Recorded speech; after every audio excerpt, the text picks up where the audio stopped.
ಇವಾಗಿನ ವಯಸ್ಸಿನಲ್ಲಿ ಹುಡುಗರು 20-25 ವಯಸ್ಸಿನಲ್ಲಿ ಇದ್ದವರು ಲೈಫ್ ಸಾಕಾಗಿದೆ, ಲೈಫಿನಲ್ಲಿ ಏನು ಮಜಾನೇ ಇಲ್ಲ ಅಂತ ಹೇಳ್ತಿದ್ದಾರೆ.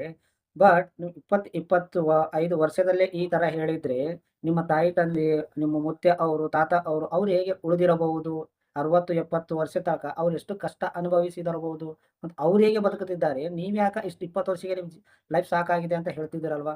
ಅಂದರೆ ನಿಮ್ಕಿಂತ ಜಾಸ್ತಿ ಅವರೇ ಕಷ್ಟ ಅನುಭವಿಸಿದ್ದಾರೆ. ಬಟ್ ಅವರು ಎಲ್ಲಾನು ಕಂಟ್ರೋಲ್ ಮಾಡಿಕೊಂಡು ಮುಂದಕ್ಕೆ ಹೋಗ್ತಾ ಇದ್ದಾರೆ. ಬಟ್ ನೀವು ಅದನ್ನ ಕಂಟ್ರೋಲ್ ಮಾಡ್ಕೊಳ್ಳಕ್ಕೆ ಆಗ್ತಿಲ್ಲ. ಅದಕ್ಕೆ ನಿಮ್ಮ ಲೈಫ್ ಸಾಕಾಗಿದೆ ಅಂತ ಅನಿಸ್ತಿದೆ.